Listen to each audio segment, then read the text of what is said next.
پشاور پختونخوا میں جو چپلی کباب ہیں جو اور جگہ بھی ملتے ہیں، ایک پیکولیرٹی ہے، کیا کباب بناتے ہیں. اور جو بیسٹ کباب ہے پختونخوا میں وہ تارو جبا، 6-7 کلومیٹر پہ پشاور سے تارو جبا. اور یہ جہاں میں کھڑا ہوں یہ ون آف دا 5 بیسٹ کباب بنانے والا. 1200 روپے کلو دیتے ہیں ایک ہجوم لوگ، اور سارا سال یہاں کباب بنتے ہیں. اور یہ کباب بنتے ہیں چربی میں اور بیف سے. بعض جگہ اب چکن بننے لگ گئے ہیں، بٹ یہ بیسٹ کباب بیف.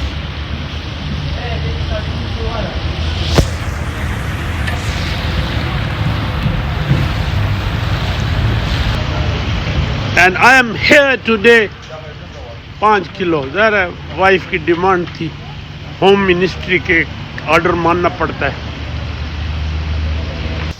حاجی صاحب کتنے کباب دن میں کتنے 10 من بناتے ہیں؟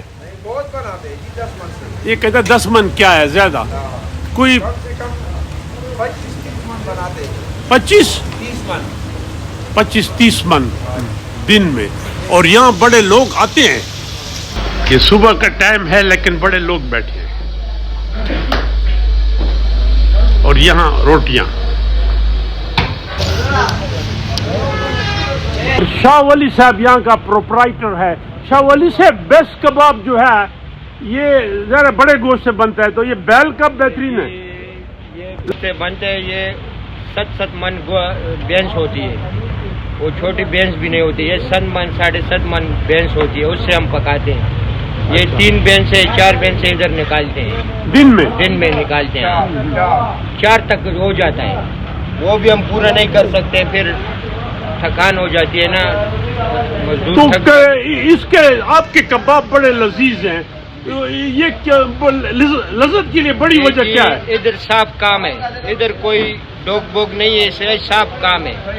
یہ 2 نمبر کام نہیں. یہ ہاتھ سے قیمہ بناتے کوڑی کا، وہ مشکل سے بنتا ہے لیکن ہم لوگ بناتے ہیں. وہ بنانے والے اپنے لوگ ہیں. اپنے لوگ ہیں. اچھا. اور یہ گھی میں نہیں بنتا، یہ چربی میں؟ یہ چربی میں، یہ شلے میں بنتا ہے. شلے میں چربی اور شلے میں ہم بناتے ہیں. یہ شلے کیا ہوتا ہے؟ شلا چربی ہوتے ہیں لیکن وہ گھی کی طرح ہوتے ہیں. ہاں. لوگ گھی زیادہ سالن میں بھی وہ استعمال کرتے ہیں.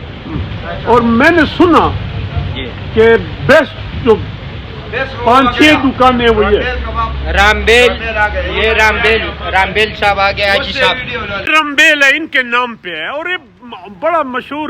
حاجی صاحب کیا حال ہے؟ شکر ہے، اللہ کا فضل ہے. حاجی صاحب آپ کے کباب بڑے مشہور ہیں، تو یہ بھینس ہے، کوئی خاص بھینس آپ خریدتے ہیں؟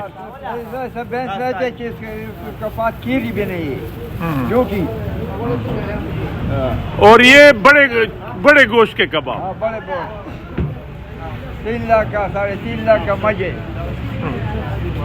اور آپ کب سے یہ کام کر رہے ہیں جی؟ اب انگریز کا وقت کا بات ہے. ہمارا اوپر مشر ہے جب ہمارا 65 سال ہو گیا. 65 سال سے کام کر رہے ہیں. ہاں ہمارا ہو گیا. اور یہ کام شروع. اور یہ کہتے ہیں کہ آگ کی بھی فریکوینسی ہوتی ہے، کبھی تیز کبھی کم. باقاعدہ میں نوٹ کر رہا ہوں. اور یہ گیس نہیں ہے، لکڑی جلا رہے ہیں. کہنا یہ ہے کہ لکڑی کے کباب زیادہ لذیذ ہوتے ہیں. جیسے یہ پرانے چائے پینے والے ہوتے تھے نا، کولے کی چائے. اور وہ کہتے ہیں انسان کے 3 جو بڑے کام ہیں، کھانا، پینا اور سونا. تو کھانے میں ذرا کچھ تو کچھ کھایا جاتا ہے. اور جب سے انسان کو جنت سے نکالا یہی کام ہو رہا ہے. اور بھی ہیں. وہ جان ملٹن نے کہا تھا of man's first disobedience and fruit of that forbidden tree which brought death to life and all our woes. اور اقبال لکھتا ہے کچھ جو سمجھا میرے شکوے کو وہ رضواں سمجھا، مجھے جنت سے نکالا ہوا انسان سمجھا. بہرحال پاکستان کی جو بیسٹ چپلی کباب ہیں جو اس میں تو 10 ٹاپ کے، اس میں ایک یہ ہے جہاں میں کھڑا ہوں.